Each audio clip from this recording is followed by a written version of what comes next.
അസ്സാം വലൈക്കും വറഹമത്തുള്ള അലഹമുല്ല വസ്സലാത്തു വസ്സലാമു അല റസൂലില്ല വഅല ആലിഹി വസുഹാബിഹി അജ്മഈൻ അമ്മാ ബഅദ്. പ്രിയമുള്ള സഹോദരി സഹോദരന്മാരെ, എന്തോ അവിഹിതങ്ങളായിട്ടുള്ള ബന്ധങ്ങൾ അത് വർദ്ധിച്ചു വരുന്ന പോലെ തോന്നുന്നു.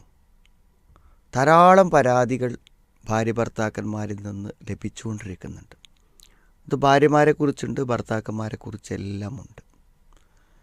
എന്തുകൊണ്ടാണ് ഇങ്ങനെ സംഭവിക്കുന്നത്, ഇതിൻ്റെ അപകടങ്ങൾ എന്താണ് എന്ന് യഥാർത്ഥത്തിൽ മനസ്സിലാക്കപ്പെടാതെ പോകുന്നു എന്നതാണ് ഇതിൻ്റെ ഏറ്റവും വലിയ പ്രശ്നം. വലിയ ദുരന്തങ്ങൾ ഉണ്ടാക്കി തീർക്കുന്നതാണ് ഇത്തരം ബന്ധങ്ങളെന്ന് നമ്മൾ ആലോചിക്കണം. കാരണം യഥാർത്ഥത്തിൽ ഈ വ്യഭിചാരത്തെക്കുറിച്ച് പറഞ്ഞത് ഇന്നഹു കാന ഫാഹിഷത്ത് എന്നാണ്. ഈ ഫാഹിഷത്ത് എന്ന് പറഞ്ഞാൽ അത് ഏറ്റവും മ്ലേച്ഛമായ ഒരു കാര്യമാണ്.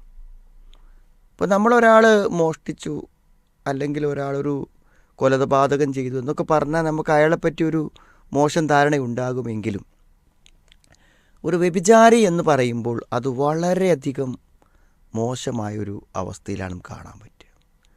അപ്പോൾ ഇത് സംഭവിക്കുന്നതോട് കൂടെ എന്താ വെച്ചാൽ നമ്മളെപ്പറ്റി പരിചയമുള്ള നമ്മുടെ മാതാപിതാക്കൾ, നമ്മുടെ മക്കൾ, നമ്മളുമായി ബന്ധപ്പെട്ട എല്ലാ ആളുകളെടുത്തും നമ്മുടെ മാന്യത, നമ്മുടെ വസ്ത്രം അഴിഞ്ഞു പോകുന്ന അത്രയും അപമാനകരമായിട്ടുള്ളൊരു കാര്യമാണ് അവിഹിതമെന്ന് പറഞ്ഞാൽ. അതോടൊപ്പം തന്നെ ഇതിന് വലിയ പ്രത്യാഘാതങ്ങളുണ്ടാകുന്നുണ്ട്. ഇപ്പോൾ നമ്മുടെ ഭാര്യയോ അല്ലെങ്കിൽ നമ്മുടെ ഭർത്താവോ ഇത്തരത്തിലുള്ള വല്ല ബന്ധങ്ങളും നടത്തുന്നു അറിഞ്ഞാൽ, പ്രത്യേകിച്ച് പുരുഷന്മാരെ സംബന്ധിച്ചിടത്തോളം സ്ത്രീകൾക്ക് ഇങ്ങനത്തെ ബന്ധങ്ങളുണ്ടെന്ന് അറിഞ്ഞാൽ അവർ ഭയങ്കരമായ പ്രകോപിതരാകും. ജീവിതത്തിലൊരു ഉറുമ്പിനെ പോലും നോവിക്കാത്ത ആൾ പക്ഷെ ഒരു കൊലപാതകിയായി മാറാം. തൻ്റെ ഭാര്യയെ അവിഹിതമായി ഒരാൾ വിനിയോഗിക്കുന്നു എന്ന് പറഞ്ഞാൽ, എൻ്റെ മകളെ അവിഹിതമായി അയാൾ വിനിയോഗിക്കുന്നു എന്ന് പറഞ്ഞാൽ അത് നമ്മുടെ ആ ഒരു ആത്മരോഷം ഉണ്ടല്ലോ, അത് പരിധികളില്ലാത്തതാണ്. അപ്പോൾ പല കൊലപാതകങ്ങളും അപകടങ്ങളും സംഭവിക്കുന്നതിന് ഇത്തരം കാര്യങ്ങൾ നിമിത്തമായി തീർന്നിട്ടുണ്ട്. അതേപോലെ തന്നെ ദാമ്പത്യങ്ങൾ വഴിപിരിയുക, വിവാഹമോചനത്തിലേക്ക് എത്തുക, അങ്ങനെ കുട്ടികൾ അനാഥമായി തീരുക, ധാരാളം പ്രതിസന്ധികളും പ്രശ്നങ്ങളും ഈ വിഷയസംബന്ധമായിട്ടുണ്ട്. അതുകൊണ്ട് ഇത് വരാതിരിക്കാൻ നമ്മൾ ശ്രദ്ധിക്കണം. ഇതിലൊരു പ്രശ്നം നമ്മൾ കാണേണ്ടത്, ഇത് മറച്ചു വെക്കാൻ കഴിയൂല. ഇന്നത്തെ കാലത്ത് ഒരിക്കലും നമുക്കത് ഇത് എന്തായിരുന്നാലും ഇന്നത് പിടിക്കപ്പെടും. കാരണം ഇന്നത്തെ എല്ലാ കുറ്റാന്വേഷണങ്ങളുടെയും ഏറ്റവും വലിയ തെളിവ് എന്ന് പറഞ്ഞാൽ മൊബൈൽ ഫോണാണ്. അപ്പോൾ ഈ മൊബൈൽ ഫോണിൽ ശരിക്കും രേഖകളുണ്ടാകും. പണ്ടൊക്കെ ഒരാൾക്ക് വേണമെങ്കിൽ നിഷേധിക്കാം, ഇന്നിപ്പോൾ അത് നിഷേധിക്കാൻ കഴിയൂല. കാരണം അത് എങ്ങനെയായിട്ട് നമ്മുടെ ഫോണിൽ നിന്ന് അത് പിടിക്കപ്പെടും. ഫോൺ കൊണ്ടാണ് ഇന്ന് ഈ അവിഹിതങ്ങളെല്ലാം അറിയപ്പെടാനുള്ള കാരണം എന്നുള്ളതാണ്. അപ്പോൾ നിങ്ങളെങ്ങനെ മറച്ചു വെച്ചാലും എന്തെങ്കിലും ഒരിക്കൽ പിടി വീഴും എന്ന് മനസ്സിലാക്കുക. കാണൂല എന്ന് വിചാരിച്ച് തുടരേണ്ട കാര്യമില്ല, അത് കണ്ടുപിടിക്കപ്പെടും. എന്തുകൊണ്ടാണ് വിവാഹിതരായ ആളുകൾ ഇത്തരം അവിഹിതങ്ങളിലേക്ക് പോകുന്നത് എന്നതിൻ്റെ ഉത്തരമാണ് മറ്റൊന്ന്.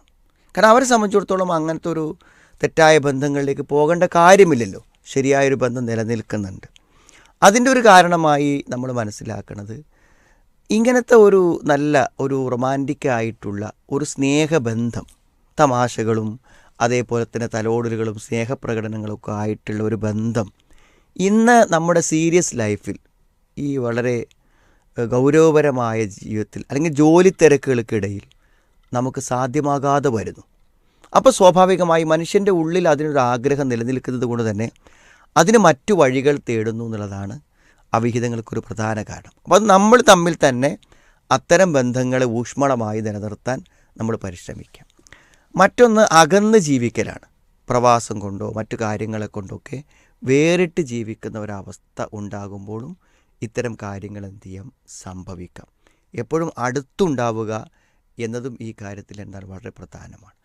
വേറൊരു കാരണം, ഇത്തരം കാര്യങ്ങൾക്ക് അവസരം കിട്ടുക എന്നുള്ളതാണ്. ഫോൺ റീചാർജ് ചെയ്യാൻ പോവുക, അല്ലെങ്കിൽ നമ്മൾ അക്ഷയിൽ പോവുക, അതല്ലെങ്കിൽ മറ്റെന്തെങ്കിലും കാര്യം, അങ്ങനത്തെ സ്ഥലങ്ങളിൽ നിരന്തരമായി സ്ത്രീകൾ ബന്ധപ്പെടാൻ സാഹചര്യമുണ്ടാകുമ്പോൾ അവരുമായി ബന്ധം പുലർത്താൻ അത്തരം ആളുകൾക്ക് ധാരാളം സ്ത്രീകളുമായി ബന്ധമുണ്ടാവും.